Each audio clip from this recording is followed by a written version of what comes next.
El lado norte, sí, límite extremo, he dicho límite al lado norte que separa el mar peruano del mar ecuatoriano, tenemos Boca de Capone, ¿sí? Paralelo 3 y un poco más de grados. Y hacia el lado sur, que separa el mar peruano del mar chileno, estamos hablando del hito número 1 o hito de la Concordia. Pero ojo, ojo, en realidad nosotros, si bien es cierto, se puede llegar a aceptar decir que es el hito número 1 de la Concordia, nosotros sabemos que ese hito número 1 no se encuentra justo en lo que viene a ser el litoral, ¿verdad? Se encuentra continente adentro, se encuentra tierra adentro, ¿verdad? Entonces, lo ideal, más que lo ideal, lo correcto, ¿sí? Más que lo ideal, lo correcto es que tú debes de mencionar que el extremo sur del mar peruano es del hito número 1 de la Concordia hacia la línea de baja mar, ¿sí? Del hito número 1 de la Concordia hacia esa línea que se proyecta hacia el baja mar. Y tú y yo sabemos que la línea del baja mar es cuando el nivel de las aguas y el nivel de la marea está en su punto más bajo, ¿verdad? Ahí, si los peruanos, las autoridades peruanas hubieran hecho eso, ¿sí? Hubieran hecho eso desde un principio, nos hubiéramos evitado tantos problemas con el país de Chile, ¿verdad? Chile, lógicamente, aprovechándose que el hito número 1 de la Concordia está continente adentro, es cuando se va a aprovechar para querer adueñarse de todo ese pedazo de nuestro mar, ¿sí? Entonces, repito, hacia el lado sur, hito número 1 de la Concordia, hacia la línea de baja mar. Eso debe ser lo correcto, ¿sí? Eso tienes que acordarte hasta que te mueras, ¿sí?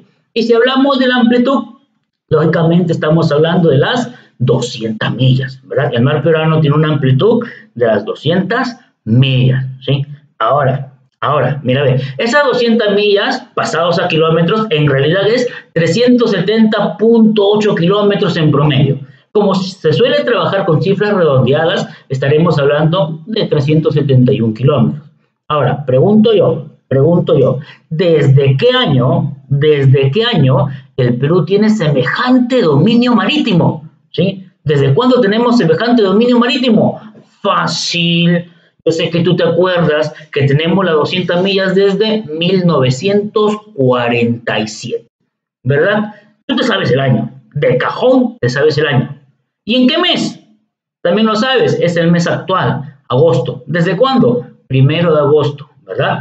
Desde el 1 de agosto del 47, ¿sí? Del 1 de agosto del 47, ahí vamos a tener semejante dominio marítimo. ¿Y quién era el presidente de la época? Yo sé que tú te acuerdas que estamos hablando de Bustamante y Rivero, ¿verdad? Bustamante y Rivero, ¿sí? Ahora, eso es en términos peruanos, ¿sí? Pero nosotros debemos recordar lo siguiente, ¿sí? ¿Qué presidente, ¿sí? ¿Qué presidente lanza la idea por primera vez? ¿Qué presidente lanza la idea por primera vez que debemos tener un dominio marítimo de tal magnitud? ¿Sí? ¿Quién es el presidente? Estoy hablando ya del año 1945. ¿Quién era el presidente en el año 1945? Lógicamente, no estoy hablando de Perú, ¿sí? Porque el presidente que tiene esa idea de que todo país debe tener un dominio marítimo no es peruano. Estamos hablando de Estados Unidos, ¿sí? Estamos hablando de Truman. En el año 45, Estados Unidos va a tener esa idea. El presidente norteamericano tiene esa idea de que todo país debe tener semejante dominio marítimo, ¿sí? Claro, habían países que tenían dominio marítimo, pero eran aquellos países principales, países potencia, y el dominio marítimo iba entre 5, 7 a 10 millas, no tanto, ¿verdad? No tanto como lo que va a obtener el Perú, ¿sí? Entonces, ¿pero por qué? ¿Por qué? Para poder aprovechar los recursos, ¿verdad? Esa era la idea. Pero hay un detalle. ¿Cuál es el detalle? Luego de que Truman lanza la idea de que todo país debe tener semejante dominio marítimo, se arrepiente, ¿sí? Pero claro, regresemos por historia, ¿sí? Antes de que empiece la Segunda Guerra Mundial, nosotros sabemos que antes de que empiece la Segunda Guerra Mundial, Estados Unidos era la potencia 17 del planeta, ¿verdad? Se encontraba en el puesto 17 a nivel militar, ¿sí? Pero luego que acaba esta Segunda Guerra Mundial, se catapulta del puesto 17 hacia el puesto número 1, ¿sí? Nosotros sabemos por historia que toda esa tecnología que va a tener es gracias a Papá Inglaterra, ¿sí? Entonces, una vez que se convierte en la primera potencia del mundo, se arrepiente de la idea. Claro, ya no le convenía, pues.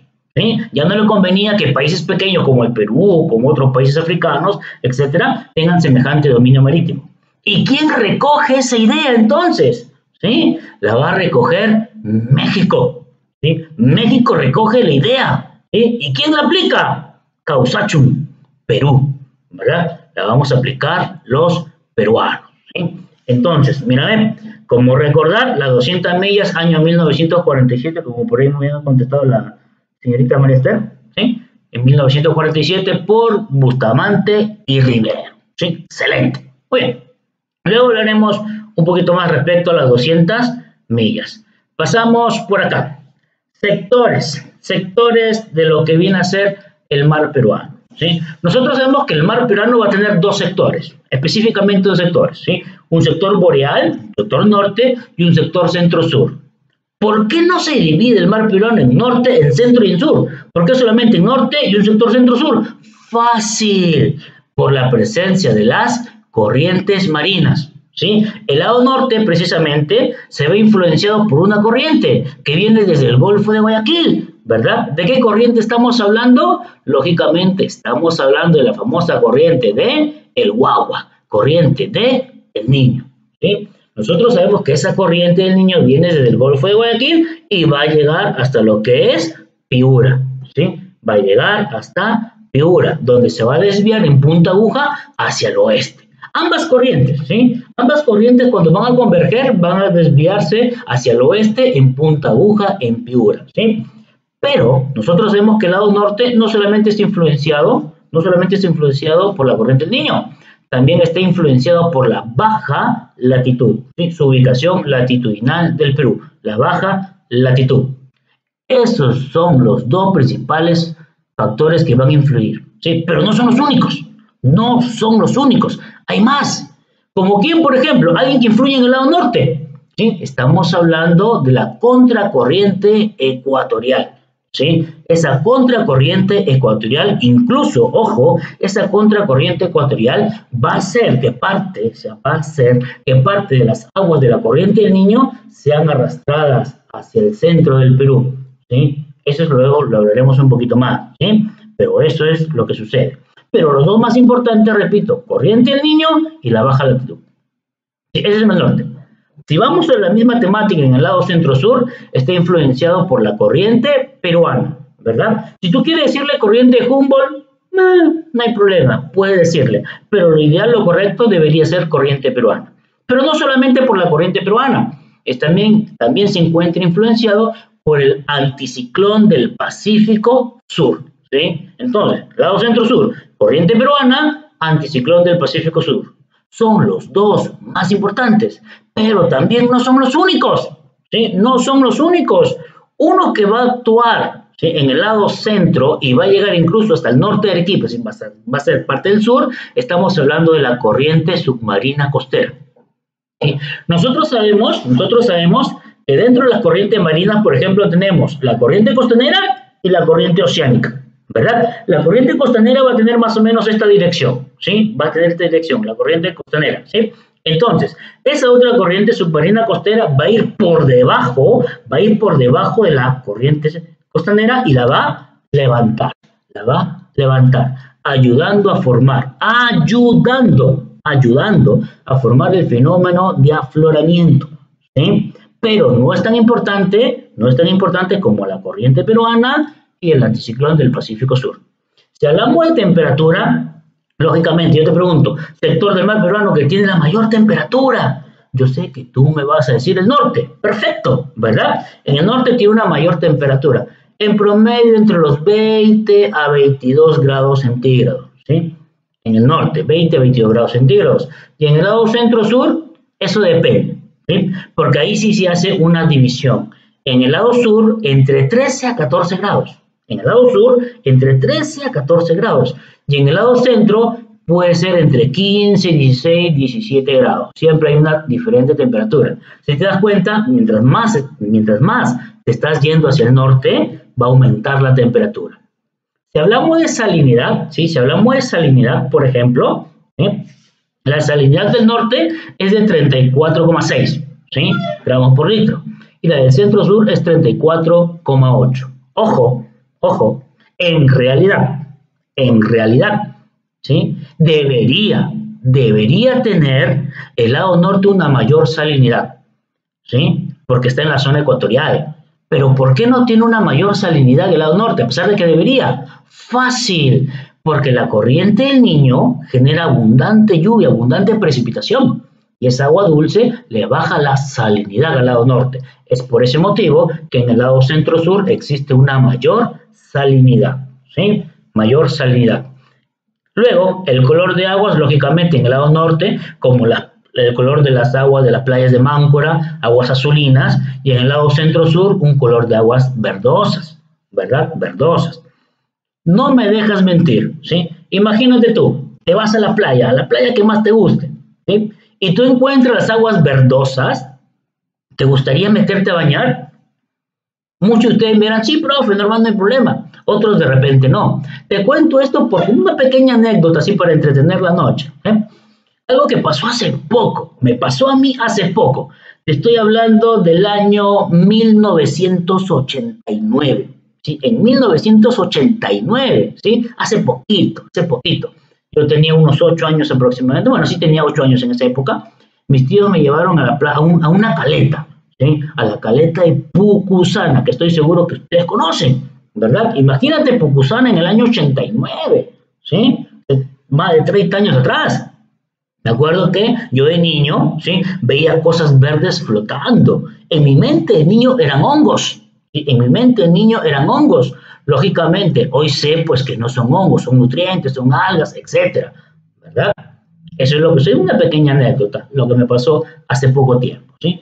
Entonces, ahí tienes ya en esta imagen las características más importantes, ¿sí?, respecto a esos puntos que hemos tomado. Luego, mira, ven, regresamos a las 200 millas, ¿sí? Regresamos a las 200 millas, ¿sí? ¿Qué es lo que va a suceder? Ya habíamos mencionado presidente, ¿sí? Presidente que lanza por primera vez la idea de que todo país debe tener semejante dominio marítimo. Ya lo hemos visto, Estados Unidos Truman, ¿verdad? Estados Unidos Truman, ¿sí? ¿Quién había recogido la idea? México, ¿sí? ¿Y quién la aplica? Perú, nosotros. Vamos a ver una que otra declaración en defensa de las 200 millas. Debemos reconocer, te guste o no, debemos reconocer que el Perú debe la consolidación de sus 200 millas a la Declaración de Santiago, ¿sí? Con la Declaración de Santiago, el Perú reafirma, el Perú consolida sus 200 millas. ¿Quiénes son los países que participan en esta Declaración de Santiago? Lógicamente Chile, que es el anfitrión, Perú y Ecuador. Mira, ve, ojo, Chile, Perú y Ecuador. ¿Qué de particular ves entre esos tres países? ¿Qué de particular puedes observar entre Chile, Perú y Ecuador?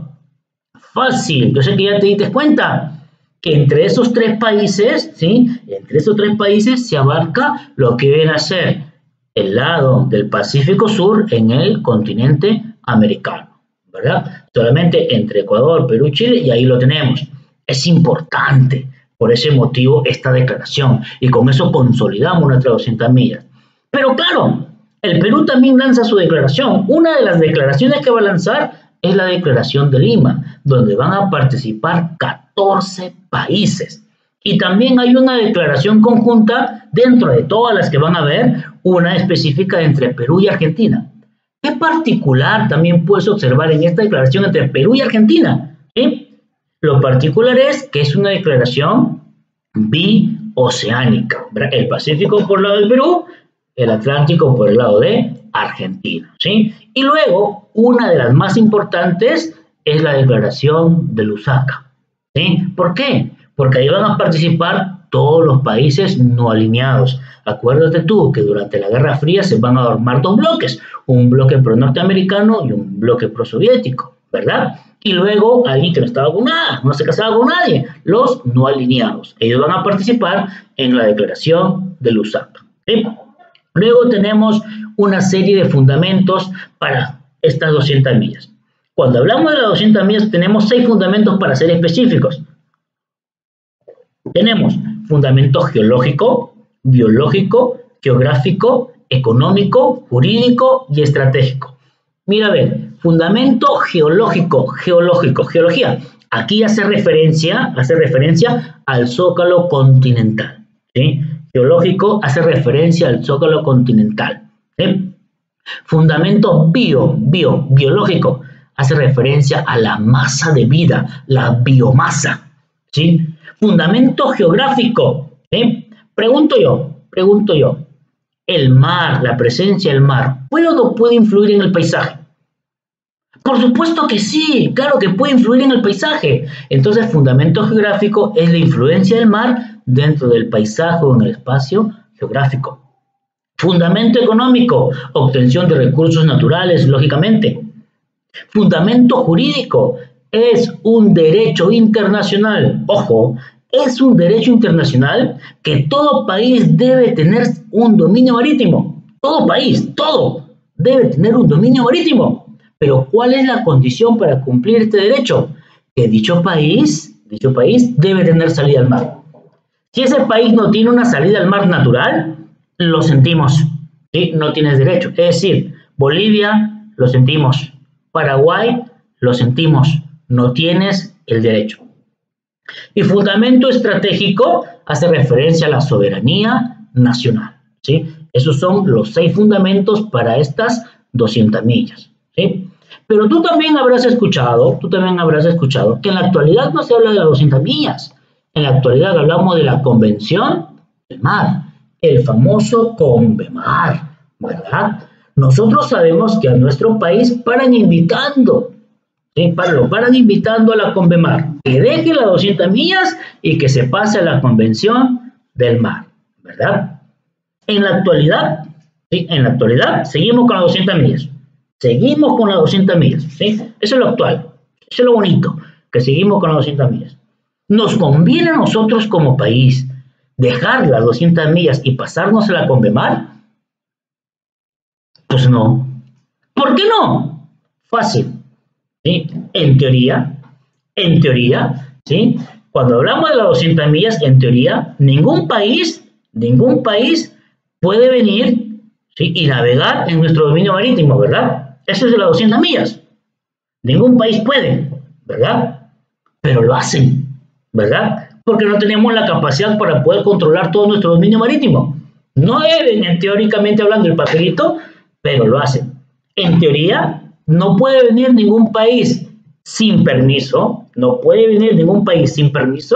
y extraer los recursos de nuestras 200 millas. No pueden, pero lo hacen, ¿verdad? Pero lo hacen, ¿sí? Ahora, eso es las 200 millas. Si nos vamos a la CONVEMAR, va a suceder lo siguiente.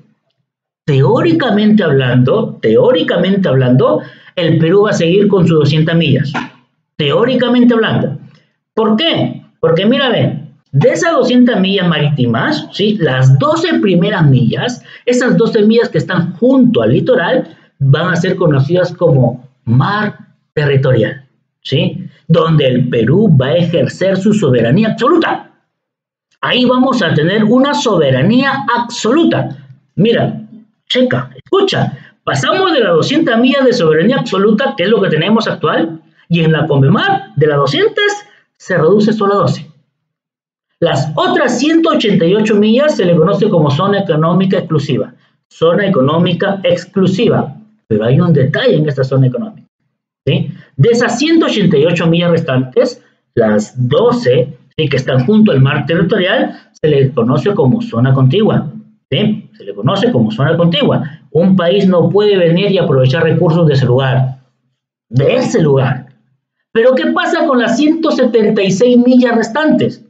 La CONVEMAR dice lo siguiente: si en esas 176 millas, ¿sí?, que le pertenecen a un país que esté en la CONVEMAR y dicho país no tiene la capacidad económica, no tiene la capacidad tecnológica para poder explotar, para poder aprovechar los recursos de todo ese espacio, ¿sí?, otro país que forme parte de la CONVEMAR y que pueda hacerlo con un permiso respectivo, lo va a hacer. Y tú y yo sabemos que en el Perú un permiso es con esto, ¿verdad?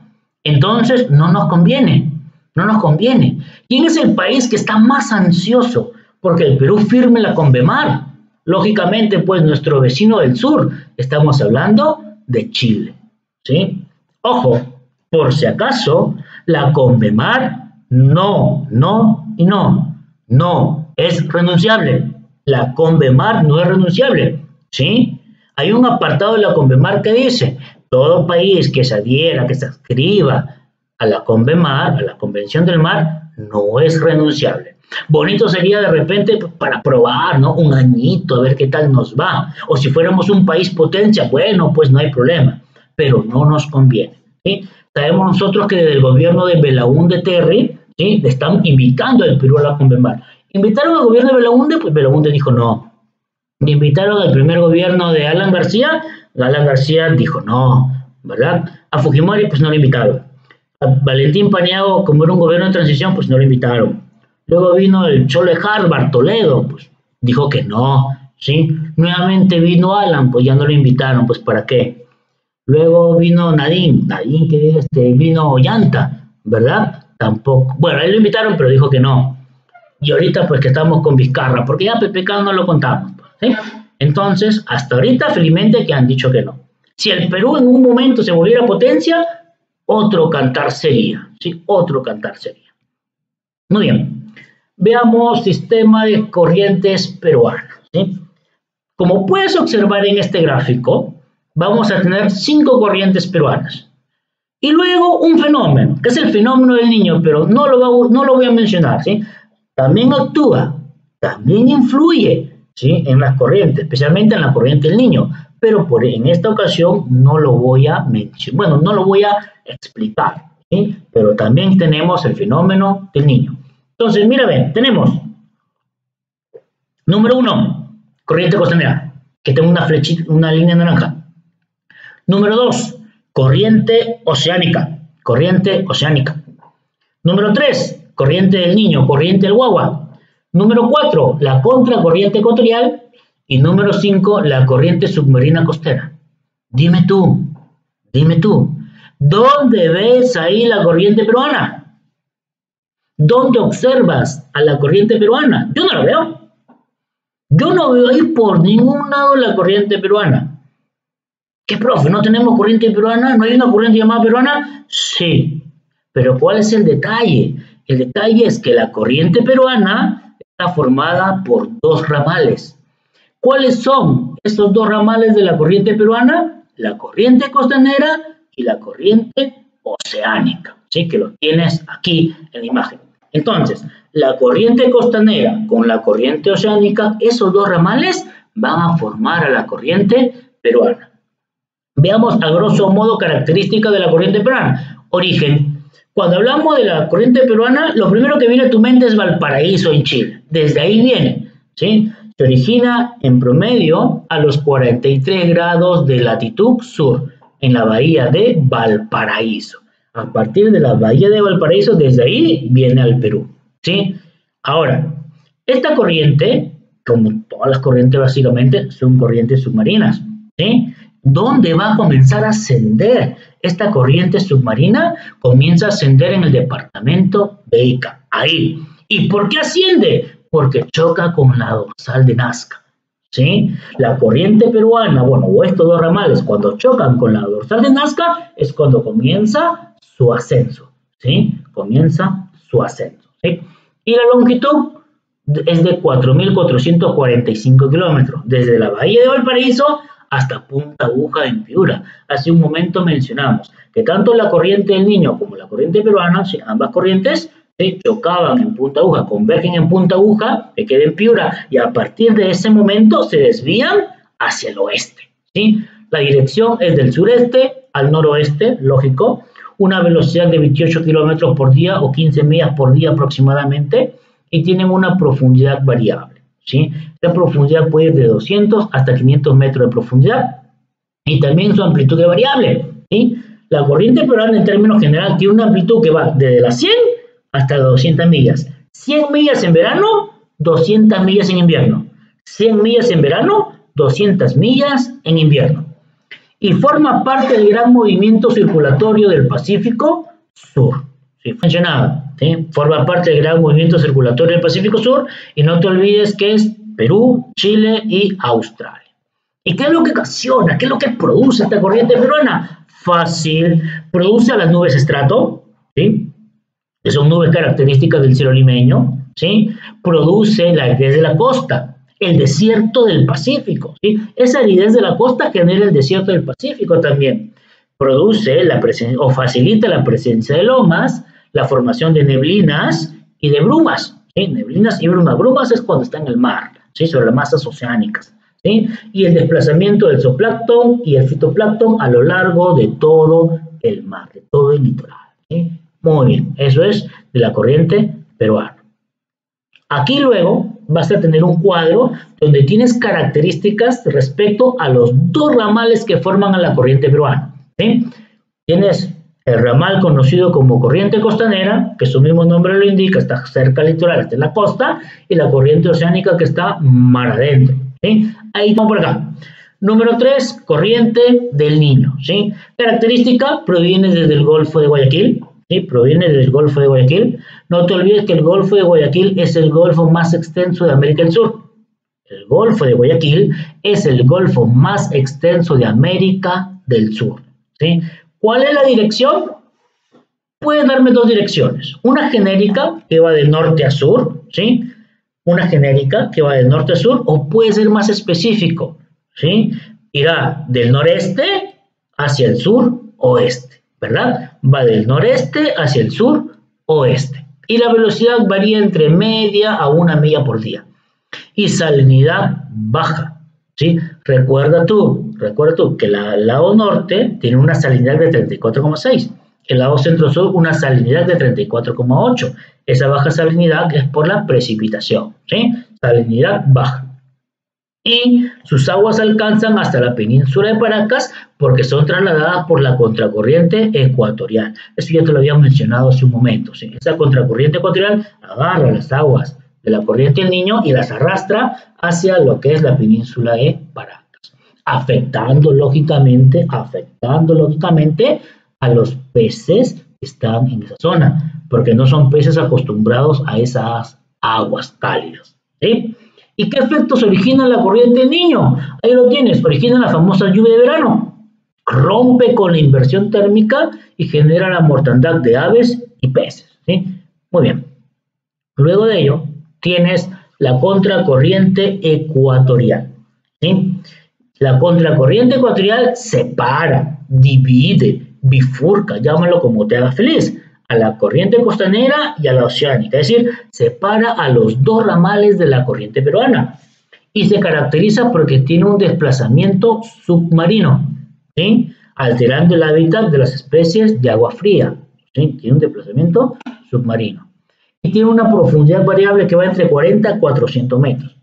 Y luego la corriente submarina costera, que se le conoce también como corriente subsuperficial de Cromwell, llámala como te haga feliz, submarina costera o corriente subsuperficial de Cromwell, no hay ningún problema.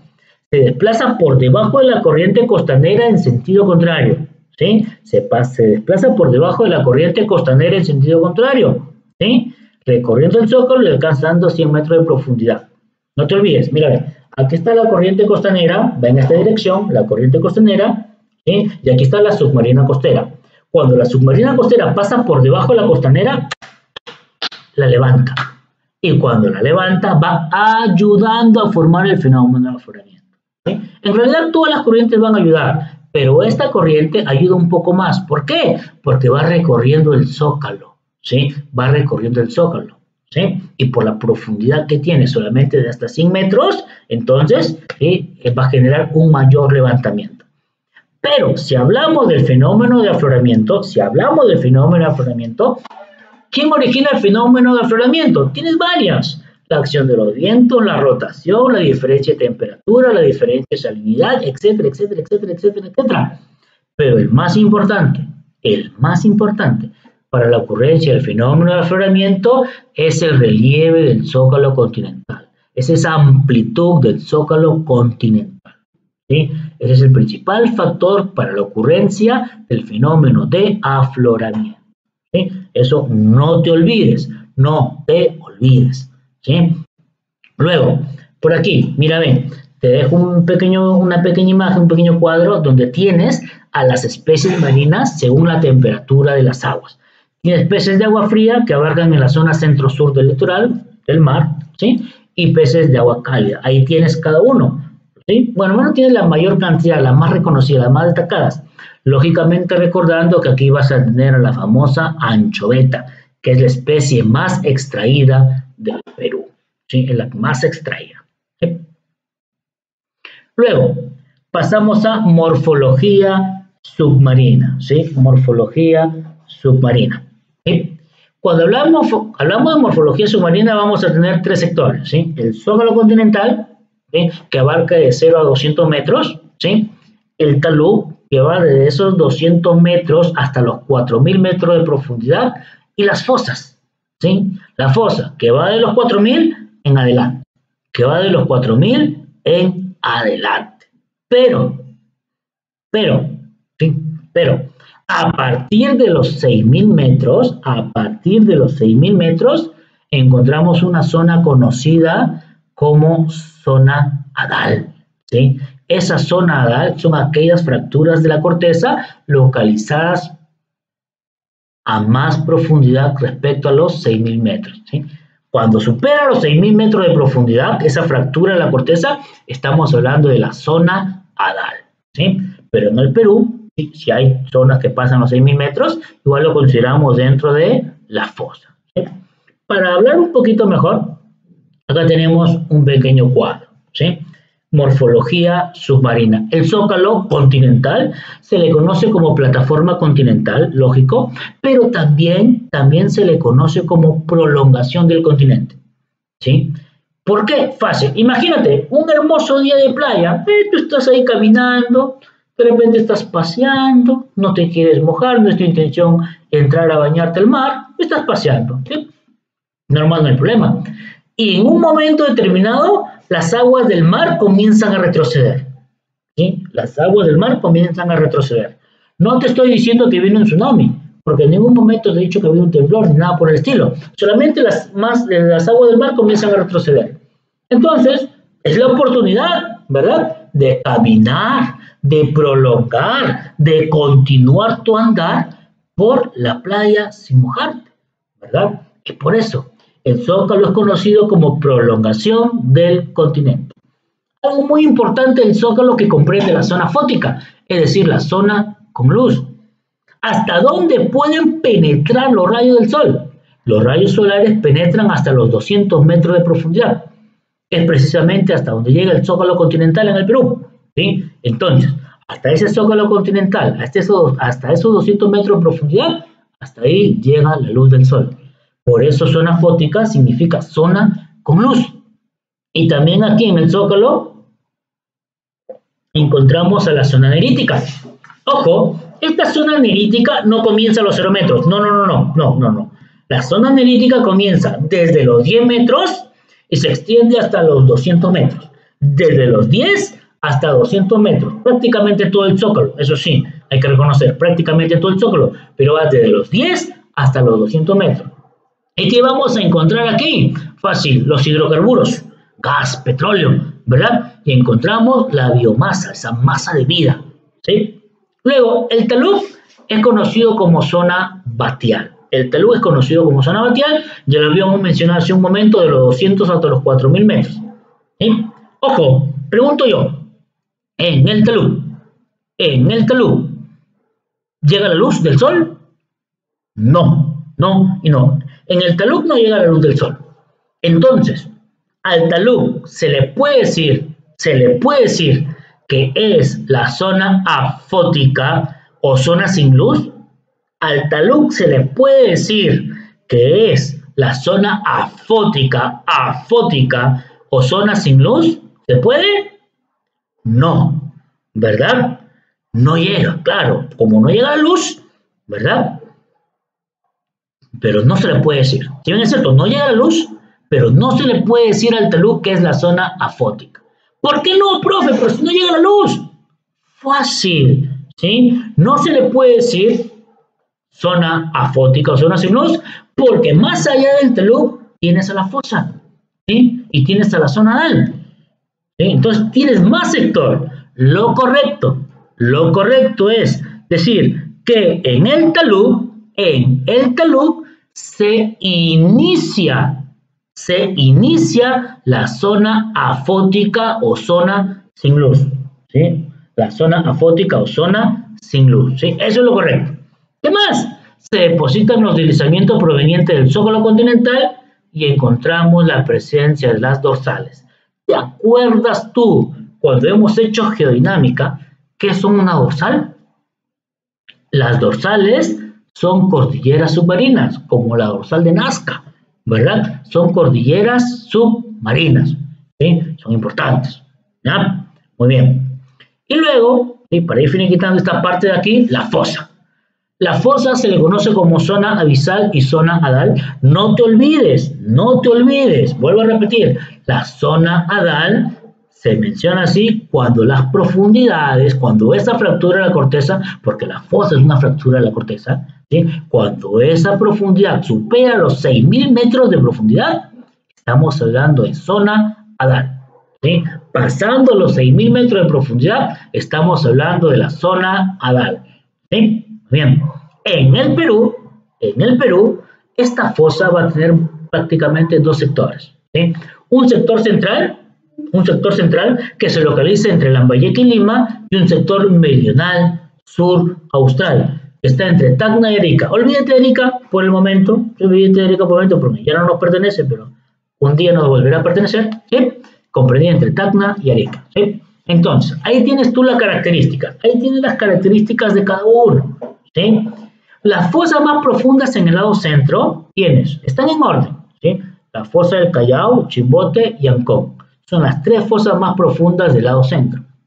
Y en la zona sur, la fosa más profunda es la fosa de Tacna, ¿sí? No está escrito, pero ahí dice comprendida entre Tacna y Arica. Quédate con Tacna, ¿sí?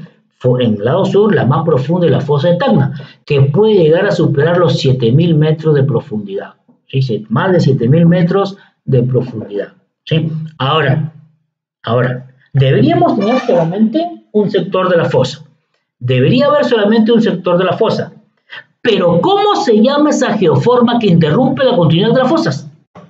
¿Cómo se llama esa geoforma que interrumpe la continuidad de las fosas? Fácil. Se le conoce como dorsal de Nazca, ¿sí? La dorsal de Nazca interrumpe la continuidad de las fosas. ¿Y ese es bueno o es malo? ¡Es buenísimo! ¿Por qué? Porque permite más datos para aprender, ¿sí? Nos da más datos para recordar, ¿sí? Muy bien, entonces repito, ¿sí? La continuidad de las fosas se ve interrumpida por la presencia de la dorsal de Nazca. Y precisamente hablando de la dorsal de Nazca, aquí tienes, ¿sí? Aquí tienes, por ejemplo, en esta imagen, ahí ves hacia el lado derecho, tienes al Perú, ¿sí? Tienes señalado lo que es el mar peruano y tienes en una imagen amarilla como si pareciera una carretera, una pista de aeropuerto, a la famosa dorsal de Nazca, ¿sí? ¿Qué es lo que sucede? Recuerda tú que las dorsales en general son cordilleras submarinas. La dorsal más grande del planeta es la dorsal del Atlántico, ¿verdad? La dorsal más grande del planeta es la dorsal del Atlántico. Pero nos importa la dorsal de Nazca, ¿sí? La dorsal de Nazca. Porque tú y yo sabemos que el año pasado se llevó el COP25, la conferencia de partes número 25, donde el Perú iba a proponer, ¿sí? Creo que llegó a proponer, pues era lo que se había planteado, ¿sí? Poder proteger a lo que es la dorsal de Nazca, al menos en territorio patrio. Al menos dentro del territorio nacional se tenía esa gran idea de poder proteger todo lo que es la parte de la dorsal de Nazca del lado peruano. Pues más allá no podemos, ¿sí? Mucho más allá del dominio marítimo peruano no podemos, porque ya estamos hablando de aguas internacionales, ¿verdad? Ya son aguas internacionales, ya es otro asunto, es otro cantar, pero la idea es buenísima, proteger a nuestra dorsal de Nazca. Recuerda tú, ¿sí? Como las dorsales es un proceso de elevación lento, es un proceso geológico lento, ¿sí? Esta dorsal de Nazca, según los entendidos en la materia, dentro de unos cuantos miles de años, va a comenzar a emerger, ¿sí? Va a comenzar a emerger frente a las costas de Ica, ¿sí? Es decir, dentro de unos miles de años, ¿sí? Vamos a tener una gran cordillera, todo un grupo de cordilleras nuevas, porque ya van a estar a la vista, van a hacer visitas, etcétera, ¿sí? Pero lo importante es poder proteger eso que nos pertenece. Y te digo que nos pertenece porque está en territorio nacional, ¿sí? Está en el mar peruano. Esa idea es genial. Esa idea es genial, ¿sí?